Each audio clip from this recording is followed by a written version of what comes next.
Bonjour à tous, on se retrouve aujourd'hui pour la vidéo review de la saison 2 épisode 3 de Nier Automata. Dans cette vidéo, je vous parlerai de l'épisode 3 de la saison 2 de Nier Automata avec spoiler. Alors pour ceux qui n'ont pas encore regardé l'épisode 3 de la saison 2 de Nier Automata, revenez regarder la vidéo une fois que vous aurez vu l'épisode. Alors allons-y. L'épisode commence tout d'abord avec une vue sur la Lune où une voix d'orateur explique la réelle existence de l'humanité. Puisque c'est un satellite qui abrite un serveur contenant des codes génétiques, on passe ensuite dans l'enceinte des codes génétiques qui se programme comme une machine où il raconte l'histoire de l'humanité humaine décédée d'une maladie pas mal de temps avant les aliens. L'image change instantanée vers le syndrome de coloration blanche avec des androïdes qui ont survécu. Pour qu'ensuite les androïdes ont combattu et protégé la Terre. Sans que les androïdes sachent à l'instant la vérité de l'extinction humaine. On apprend qu'ensuite, qu'une parade a été créée afin d'éviter que le moral des androïdes soit affecté. On nous révèle que c'est grâce au projet Yora que tout cela soit possible. Ce qui a permis de créer le concept de l'humanité où il donne des ordres aux androïdes stationnés dans l'enceinte de la 13e station orbitale Bunker.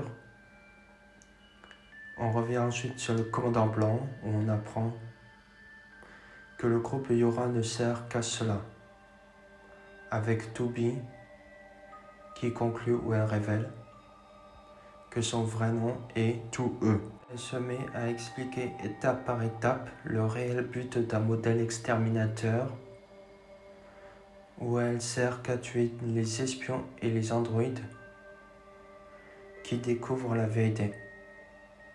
Tubi révèle que leurs cibles sont les androïdes de type S, mais que pour Tubi, c'est encore plus particulièrement Nanes. Car le fonctionnement de Nanes lui permet de posséder une mémoire formatée. Cela permet à Nanes de revenir énormément de fois pour le tuer toujours. Tubi se met à expliquer d'une voix ferme que si la grande mission qu'elle s'apprête à faire est un succès, alors la guerre contre les machines est du coup terminée. Ce qui est aussi pareil pour les androïdes.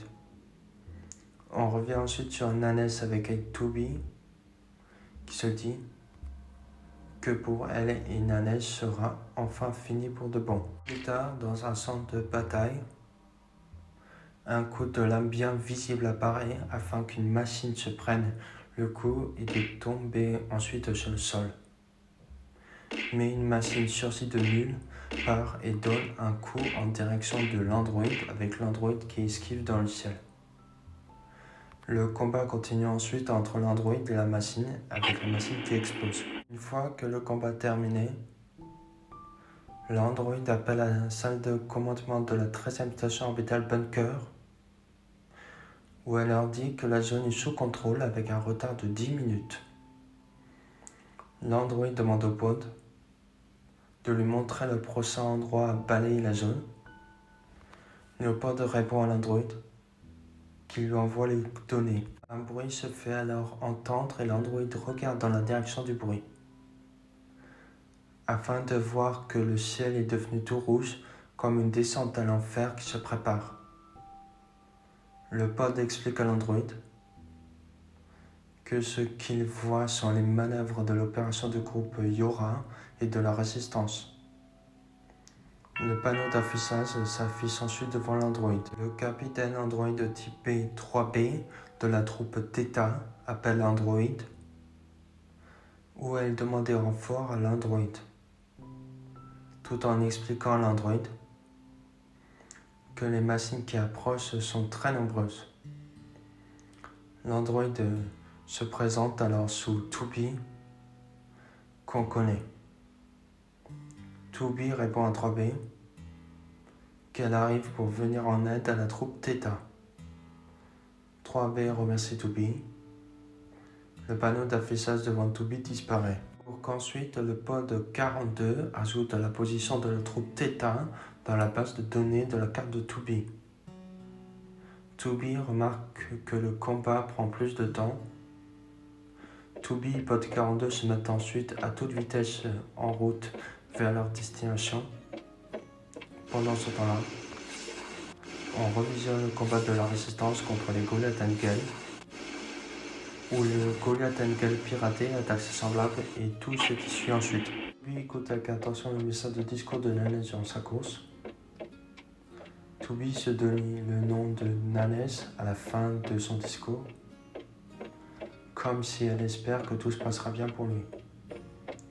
On voit ensuite d'autres moments du combat de Nanes et la résistance contre les Goliath Engel, comme le contre-piratage qu'ont subi les androïdes de type S qui avaient accompagné Nanes jusqu'à la résistance. Afin de revenir à un combat avec les androïdes de la troupe Theta qui affrontent les machines. Comme si l'honneur des Yora en dépendait énormément.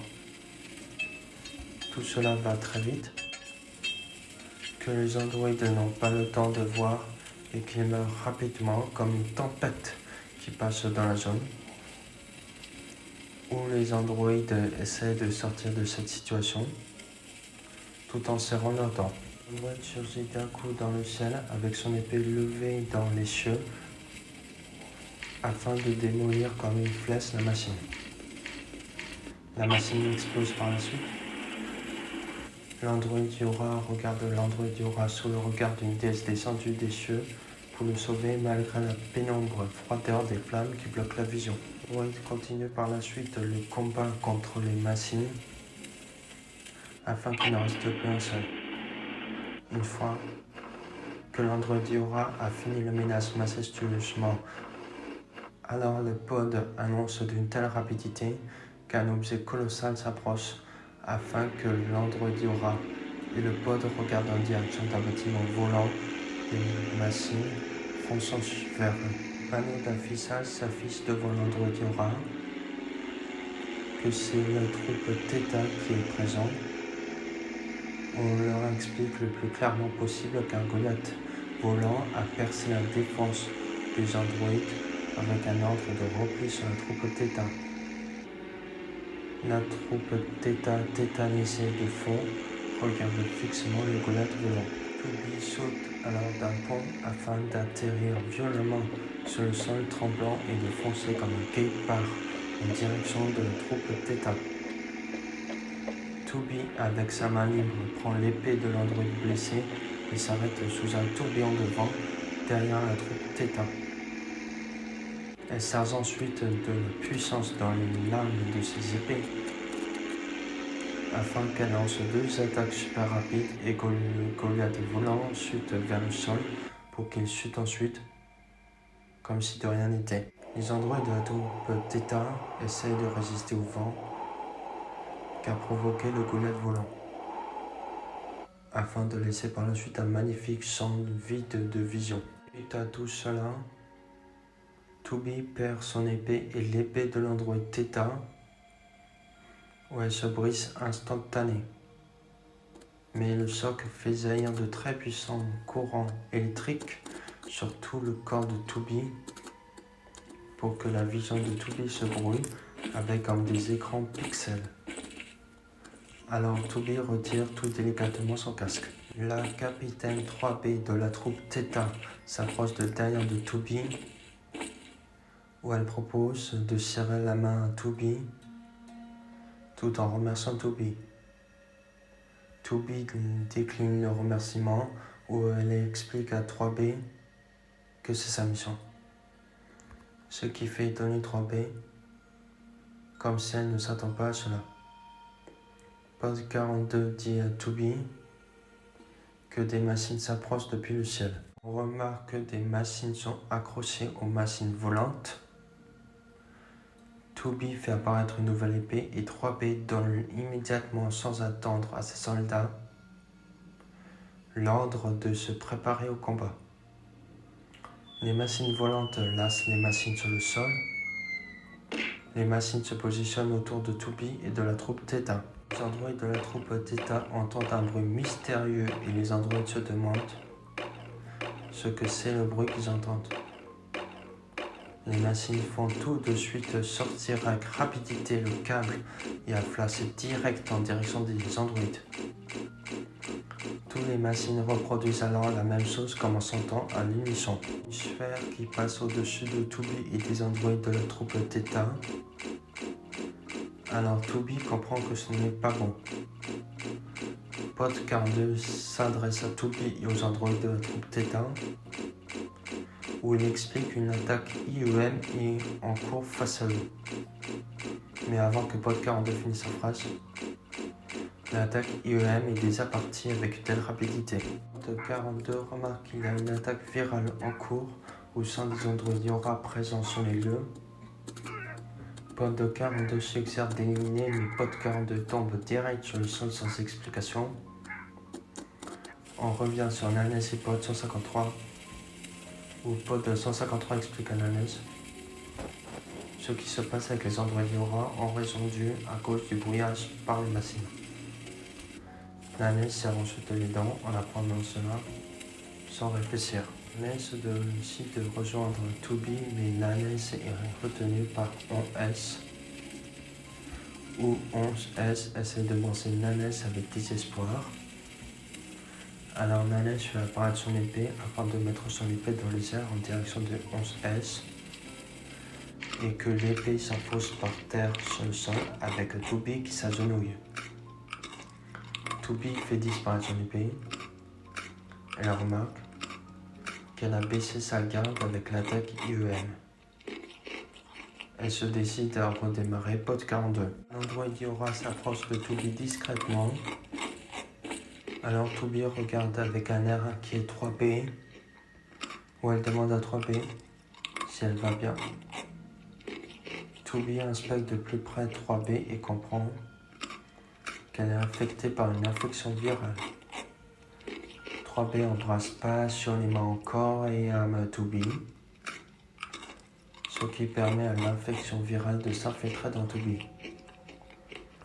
Toby comprend qu'elle perd le contrôle avec tout ce qui se met à brouiller. Nanes court à toute vitesse où il se met à penser que l'attaque IEM a permis d'installer une porte dérobée dans le cerveau des androïdes Yora et que l'infection se propage rapidement grâce à la porte dérobée. Nanes demande au pod 153 si le pod 153 a repéré le point d'émission du brouillage. Pod 153 fait alors la recherche. Le 153 explique ensuite à Nanes que Toby, Pod 42 et plusieurs androïdes Yora ont été détectés dans la zone devant Nanes. Afin qu'un coup d'épée se plante à côté de Toby, où 3B essaie de tuer encore et encore Toby. Au moment où 3B est en train d'envoyer son épée afin de réussir à planter son épée dans le corps de Toby, 3B se met ensuite à gémir, où c'est grâce à l'épée de Nanes qui se plante dans 3B. 3B s'écroule ensuite sur le sol. Nanes donne le vaccin à Toby, tout en lui disant Nanes demande à Pod 153 de redémarrer Pod 42. Pod 153 comprend l'ordre de Nanes et part à aller redémarrer Pod 42. Le virus disparaît du corps de Toby. Toby appelle Nanes, tout en se levant où elle demande à Nanes s'il n'y avait pas un autre moyen d'arrêter 3B. Nanes répond que non à Toby. Nanes explique la situation des cas de virus logique dans les corps des androïdes Yora. Tous les androïdes Yora de la troupe Theta piratée se lèvent et Toby se demande ce qui se passe. Toby comprend ensuite que les androïdes Yora de la troupe Theta sont affectés par le virus logique. Toby et Nanes regardent tous les androïdes Yora de la troupe Theta piratés autour d'eux. Les androïdes Yora de la troupe Theta piratés foncent vers Toby et Nanes et que Toby se bat avec les androïdes de la troupe Theta. Nanes constate pendant ce temps la durée d'émission de brouillage des machines avec les soldats qui s'écroulent par terre. Nanes rejoint Toby en demandant l'état de santé de Toby. Le 153 dit à Nanes que l'analyse est terminée et que le pod 153 indique la position de l'émergence de brouillard sur la carte de Nanes. Une antenne machine est installée au centre avec des immeubles en ruine, où Nanes appelle pod 153 et saute du pod 153. Pod 153 se prépare à attaquer sur l'antenne machine avec des rayons laser envoyés sur la machine qui explose. Nanes atterrit en se disant que le brouillage des machines a dû être levé. Toby atterrit à son tour et demande au pod 42 de contacter la salle de commandement de la 13e station orbitale Bunker et de demander des renforts. Pod 42 ne dit rien. Toby appelle pod 42, alors pod 42 explique à Toby qu'il a perdu le contact avec la salle de commandement de la 13e station orbitale Bunker. Toby comprend que le brouillage est toujours actif. Pod 42 explique à Toby et à Nanes que le réseau des androïdes est toujours fonctionnel et qu'il a perdu le contact suite à un essai d'authentification. Nanes se demande la raison sur pourquoi ils sont toujours dans ce cas. Des soldats androïdes Yora piratés se dirigent vers Toby et Nanes. Pod 153 dit à Toby et Nanes que des formes de vie mécanique et des androïdes Yora piratés s'approchent de l'endroit où ils sont. Toby et Nanes remarquent qu'ils sont encerclés de partout comme dans un tourbillon en scène. Pod 42 et Pod 153 proposent à Toby et à Nanes de s'enfuir de la zone où ils sont. Nanes dit à toute vitesse à Toby d'utiliser la porte dérobée du bunker pour les urgences. Il dit aussi à Toby qu'il s'occupe à sauvegarder ses données et aussi celles de Toby. Pod 42 propose à Toby de désactiver le limiteur d'attaque de zone. Nanes se met ensuite à envoyer ses données de sauvegarde et celles de Toby vers le bunker. Les machines et les androïdes Yora piratés foncent vers Toby et Nanes. Pod 42 et Pod 153 désactivent ensuite l'attaque de zone sous l'accord de Toby et Nanes. Pod 42 et Pod 153 se mettent à tourner ultra vite sur eux-mêmes tout en produisant de l'électricité où ils envoient des descentes d'électricité sur les machines et les androïdes Yora piratés. Les machines et les androïdes Yora piratés rient de douleur. Toby et Nanes continuent ce qu'ils sont en train de faire. Pod 42 et Pod 153 s'arrêtent de tourner et de produire de l'électricité et tombent par terre. Machine détruit avec son pied Pod 42 et Pod 153 avec aucun répit. Nanes regarde le temps qui reste. Les données de sauvegarde se terminent et Nanes fait disparaître le panneau devant lui. Nanes fonce ensuite vers Toby. Toby et Nanes sont ensuite maintenus avec violence au sol, sans que l'un et l'autre puissent se relever. Nanes présente sa boîte noire à Toby, et Toby présente aussi sa boîte noire à Nanes. L'explosion des deux boîtes noires se propage dans une lumière éblouissante et rapidement dans la zone. Toby et Nanes se réveillent avec surprise dans leurs chambres respectives. Toby court alors tout de suite dans les couloirs du bunker et Nanes fait pareil que Toby en courant aussi, où il se dit qu'il faut rapporter la situation à le commandant blanc. Toby et Nanes avec leur pod se rejoignent devant la porte de la salle de commandement de la 13e station orbitale Bunker. Les portes de la salle de commandement de la 13e station orbitale Bunker s'ouvrent par la suite afin d'arriver dans la salle de commandement de la 13e station orbitale Bunker. Nanes est surpris en voyant ce qu'il voit. Toby remarque que la salle de commandement de la 13e station orbitale Bunker est vide. Nanes fait remarquer à Toby que les images qu'il voit ne correspondent pas à ce qui se passe sur Terre. Toby se demande ce que veulent dire les images. Toby se demande si le bunker a été piraté. Nanes appelle Toby en désignant le commandant blanc au sol. Cela permet à Toby de reconnaître le commandant blanc. Toby et Nanes sont autour de le commandant blanc afin que le commandant blanc se réveille et qu'elle reconnaît Toby et Nanes. Le commandant blanc se met à sourciller et se sourcille d'un coup.